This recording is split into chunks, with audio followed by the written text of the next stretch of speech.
Welcome to Going Deep on NDEs. Today, we're going deep on one of the world's leading near-death experience researchers. Oh, yeah. The American psychiatrist, Dr. Bruce Greyson. Absolutely. Also known as the father of the Greyson scale, which, measures the intensity of near-death experiences. Right. And we're really excited to kind of dig into his work and see what we can find. Yeah, his work has been so foundational. Yeah. As a former director of the Division of Perceptual Studies at the University of Virginia, he has really shaped how we understand NDEs.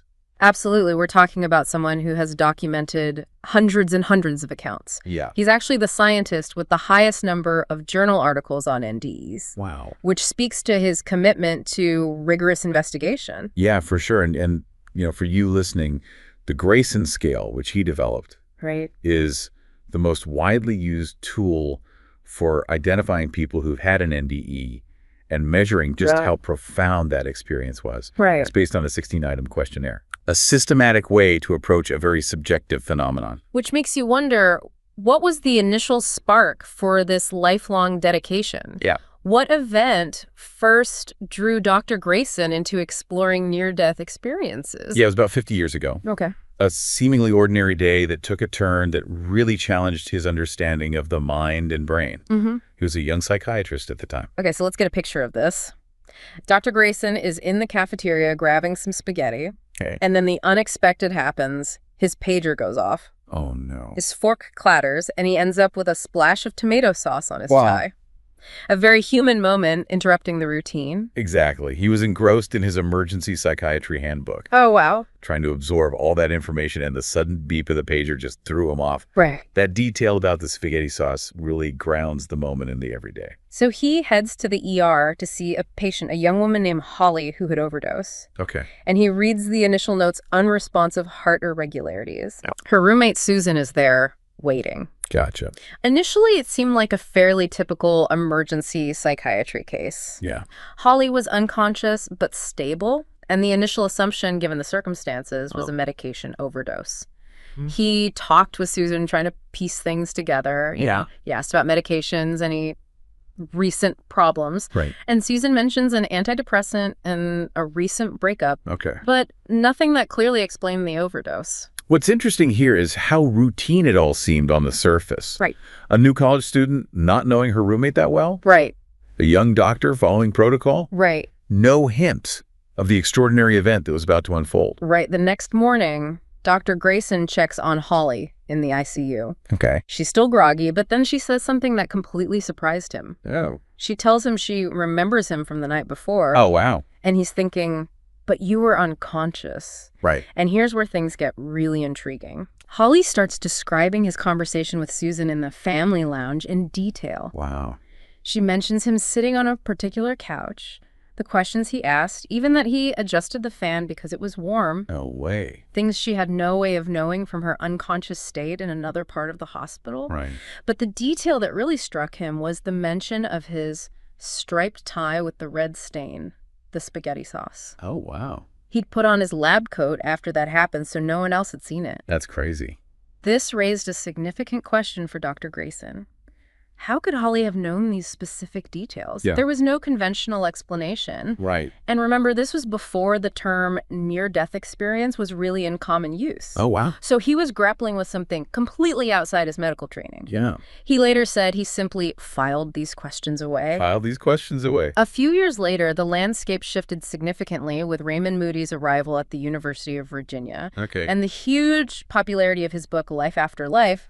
Moody's work really brought the concept of near-death experience into public awareness. Right. Suddenly, people had a way to describe these unusual events. And Moody was overwhelmed with letters from people sharing similar stories. Oh, wow. So faced with all these personal accounts, Yeah. Moody turned to his former training supervisor, Dr. Greyson. Okay. And it was through these letters and Moody's early interviews that Dr. Greyson realized his experience with Holly wasn't a one-off, inexplicable event. Wow. So interesting. What's key here is that Greyson realized these out-of-body experiences near death, which Hawley had described, were being reported by many others. Right. This was the turning point, shifting him from just being puzzled by a strange incident to launching a systematic, what he termed an evidence-based approach to NDEs. Wow. This meant moving beyond individual stories to look for patterns and commonalities. I see. And that approach revealed that these experiences weren't some new phenomenon tied to modern medicine. Dr. Greyson's research uncovered accounts that strongly resemble modern-day NDEs going back centuries. Wow. In ancient Greek and Roman writings, within various religious traditions. Interesting. In the stories of indigenous cultures, and even in medical literature from the 19th and early 20th centuries. Wow. This historical breadth suggests that this is a fundamental aspect of human experience under extreme duress. Yeah, absolutely. So how did Dr. Greyson move from these historical accounts and anecdotes to a more rigorous scientific understanding? Right. What did his research actually look like? His methodology was incredibly thorough. Yeah. Over many years, he collected data from over 1,000 individuals who reported having these experiences. Wow. These experiencers completed detailed questionnaires, some of them multiple times over a period of up to 40 years. That's a vast amount of data. And he didn't just rely on these self-reports, did he? No. No. Dr. Greyson strategically compared these accounts with the NDEs of patients who had been hospitalized for a range of critical conditions, including cardiac arrest seizures and notably attempted suicide. Wow. This comparative analysis was crucial for identifying consistent features. So what were some of those features? And what were the key findings that emerged from this extensive research? What became clear were the common and universal themes within these NDEs. Okay. Themes that seemed to transcend cultural differences. Mm-hmm. He also observed consistent after effects in the individuals who had these experiences. Right. Based on this, Dr. Greyson concluded that these were not simply dreams or hallucinations. Mm-hmm. They possessed a distinct and significant reality. Which brings us to some of the most impactful aspects of his work, the after effects, and the profound insights gained from studying these cases. Yeah. Let's start with something that most people have some level of anxiety about, death. Yeah. What's remarkable is how consistently NDEs lead to a reduced fear of death. Yeah. Think about John Migliaccio, Yeah. the scuba diver who had this incredibly peaceful feeling looking down at his body. He reported that the fear of dying was just gone after that. Wow, that's amazing. Or Sarah, who was clinically dead during childbirth. Mm-hmm. For her, the experience transformed her perception of death into something comforting. Wow. Which ironically enhanced her appreciation for being alive. Right. And diminished her fear even when she later faced a cancer diagnosis. Wow. And George, whose heart stopped in his late 40s, his NDE left him with this profound sense of peace and a complete lack of fear of death, something he now draws upon to comfort others who are facing their own mortality. Oh, wow.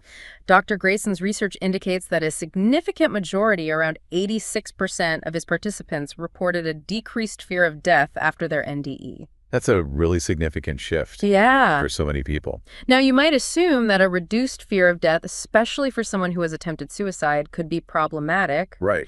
But Dr. Greyson's findings actually point in the opposite direction. That's right. One might hypothesize that if someone loses their fear of death, they might be more likely to attempt suicide again.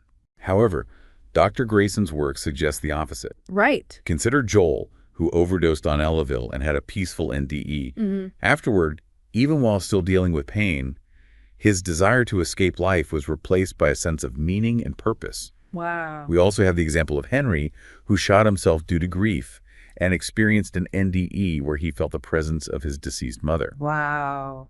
This experience actually eased his grief and surprisingly didn't make suicide more appealing. Really? He found comfort in knowing where she was. Wow, that's powerful.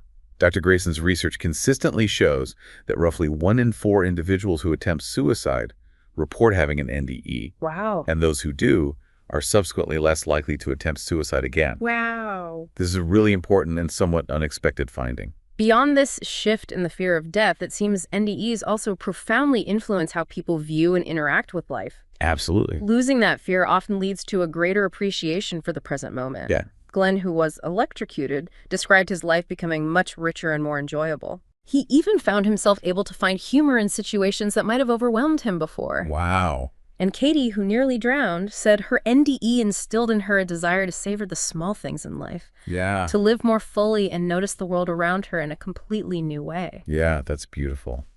Peggy's experience during a hysterectomy, where she felt enveloped in this incredible white light and experienced immense peace and love, resulted in her prioritizing relationships and living each day to its fullest with a diminished concern for material possessions. Wow.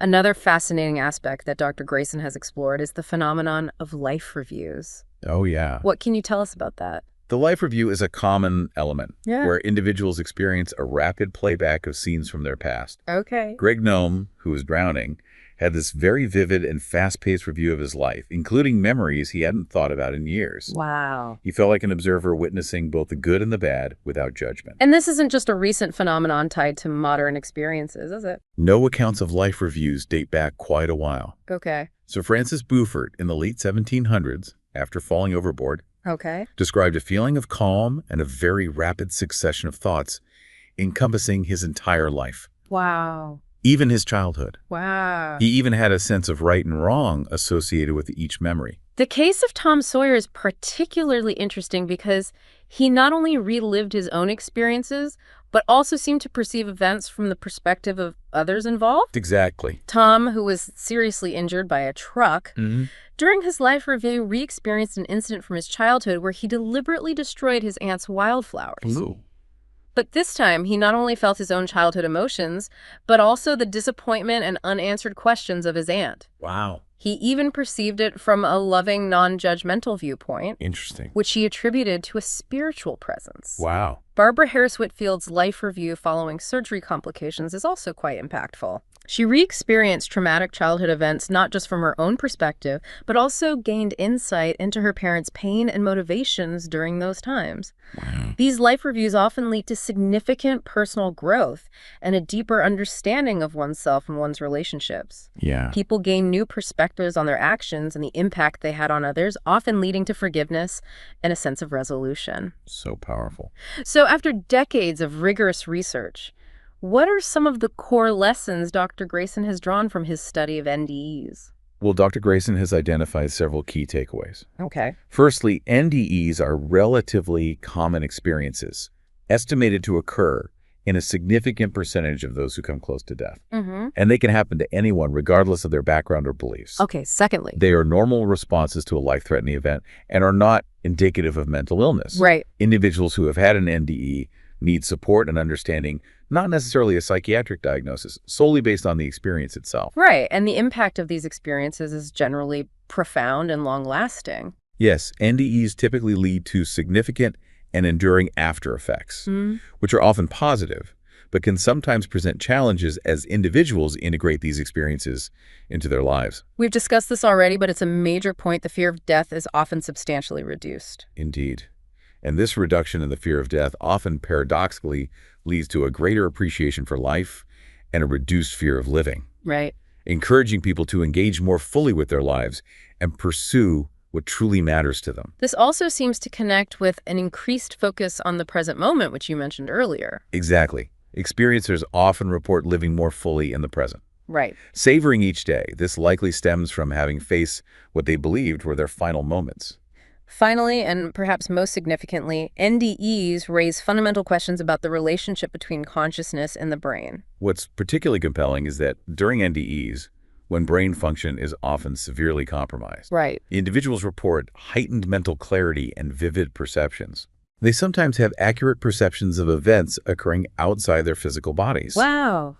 This suggests that consciousness may not be entirely dependent on the physical brain and might potentially continue after bodily death. Dr. Greyson even had a discussion with the Dalai Lama about these contrasting views between Western science, which often seeks to control and understand through a purely physical lens, and Buddhist philosophy, which emphasizes harmony and reducing suffering. And how did that go? That conversation had a significant impact on Dr. Greyson, broadening his perspective from simply trying to understand the mechanisms behind NDEs to also considering how this research could contribute to alleviating suffering and promoting well-being. That's so interesting. Dr. Greyson's work has undeniably revolutionized our understanding of near-death experiences. While the precise mechanisms behind them are still being investigated, The consistency of these accounts and their transformative after effects strongly suggest that there is much more to learn about consciousness, life, and what might lie beyond. This leaves us with a profound question for you, the listener. Considering Dr. Greyson's extensive research, how might your own understanding of life, death, and what truly holds significance be reevaluated or expanded? Keep exploring, keep questioning, and until next time... Thank you for going deep on NDEs. Thank you for watching Going Deep on NDEs. Don't forget to like and subscribe. If you'd like to check out our other videos, please visit our channel page and make sure to click on the bell icon so you don't miss any new content. This has been Going Deep on NDEs, a fascinating exploration into the mind-blowing world of near-death experiences. Until next time.